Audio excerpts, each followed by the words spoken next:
How's it going, everybody? Thank you very much. I always appreciate you watching. I'm Orlando Ruiz Jr. Welcome to another classic movie review, the first classic movie review of 2025, and I'm talking about a comedy classic from 1978 from director Lou Adler, starring Tommy Chong and Cheech Marin, otherwise known as that classic comedy duo Cheech and Chong. The film is Up in Smoke. This is a movie that I watched a lot back in the day growing up, and every now and then I come back to just for laughs, and it's a movie that always puts a smile on my face. It is the original classic stoner comedy. From 1971 to 1985, Cheech and Chong would release 7 comedy albums. Some of those albums were their self-titled debut album, Cheech and Chong, and they followed that up with, I believe there was Big Bamboo. There's also one called Los Cochinos. One of their last ones was Let's Make a New Dope Deal. And then pretty soon they started doing movies, starting in 1978 with this film right here, Up in Smoke, and following that up with movies like Still Smoking and Nice Dreams and Corsican Brothers, and there's also one called Things Are Tough All Over. And so yeah, they had a pretty good run from the late 70s and into the mid 80s, and Cheech wanted to break off, do his own thing, and then Chong kind of did his own thing.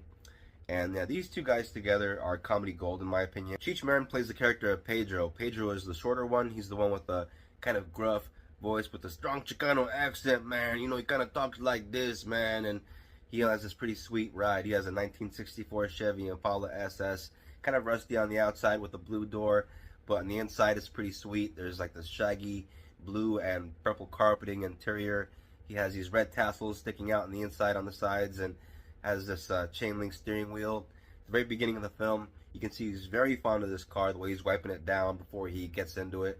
He's wiping it down what looks like a red rag. Then when he's done cleaning it, puts it on because it's actually like his beanie. Pretty funny little touch for that introduction. And the whole time he's doing it to the song Lowrider from War. You know, the classic kind of Chicano theme there that would, you know, later on be immortalized once again by the George Lopez show. And then, of course, we meet also the character played by Tommy Chong, and that character is known as, well, I think his name is Anthony in the film, but they just call him Man.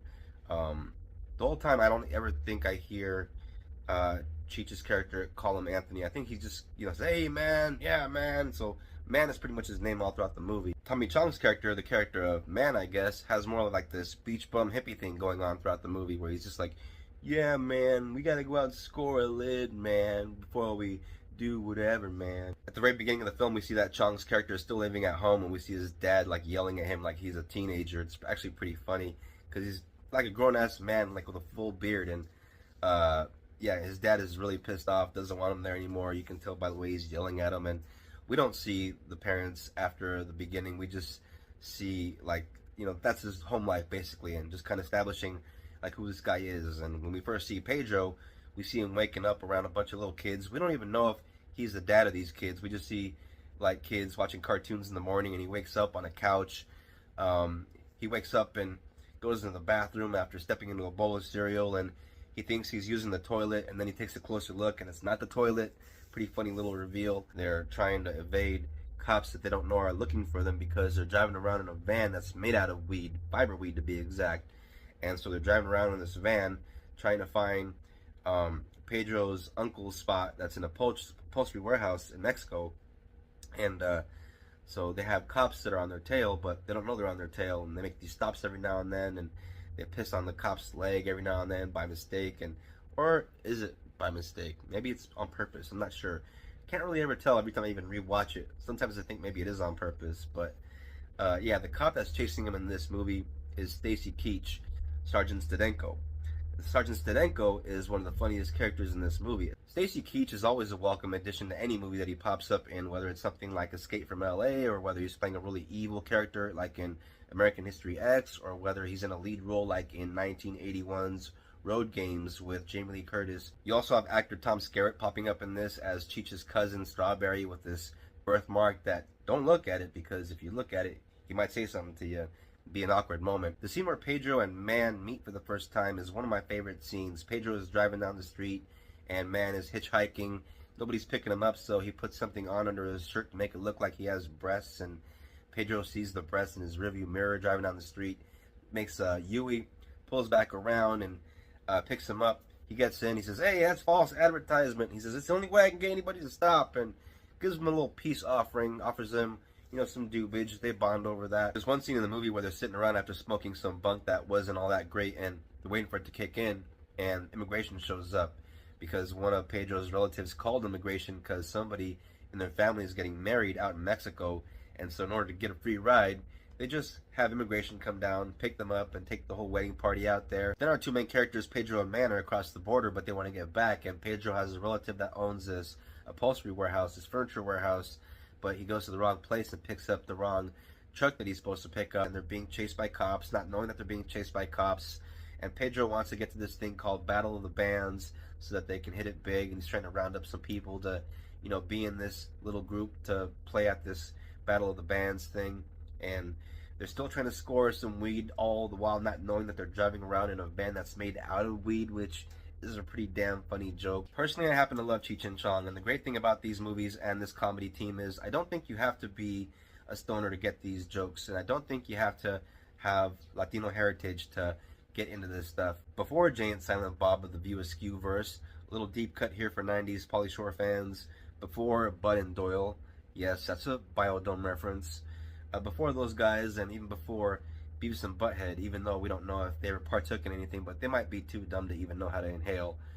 Before all those comedy duos, we had Cheech and Chong. Although a movie like this may not be considered high art for a lot of people, this is still a damn good time and a classic comedy, and a movie that I come back to time and time again for a good laugh. And I know a lot of Latinos out there are trying to get away from this kind of thing because they want to move past these stereotypes, because I know a lot of people like bougie type people might feel like something like this might hold us back as a people, but this is part of our Latino heritage, whether you want to admit it or not, and you don't need to be ashamed of it. There's all kinds of people out there that think that, oh, this just perpetuates stereotypes, but I've known people like this in my life. I've grown up around people like this in my life.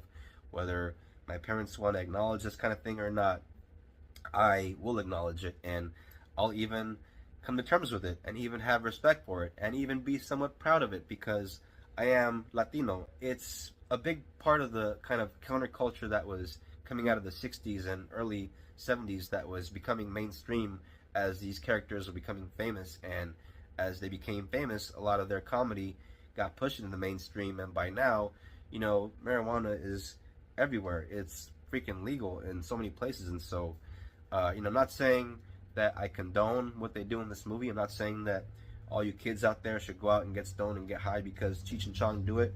I'm not saying that at all. But if you're an adult, if you want to laugh, and if you're into comedy, check it out. Up in Smoke, 1978, Cheech and Chong, comedy classic. I give this comedy 3 stars. It is a 70s classic. It is a movie that I do recommend if you haven't seen it, and if you're into comedies, and if you're into stoner comedies, especially if you're into like Half-Baked and stuff like that. But yeah, Up in Smoke. Here's my copy of the film. This is my copy on DVD, and this is a classic poster that, as you can see there. Thank you all very much for watching this classic movie review. I always appreciate it. If you're into the classics, if you're into movies, and if you're new to the channel, subscribe, hit the bell for notifications on more classic movie reviews coming your way. Please don't forget to comment, share, like, always helps out the channel. If you're a returning viewer, thank you very much for all your support. I always appreciate it, and please look out for the next classic movie review. Everybody take care of each other. Peace till next time, and God bless.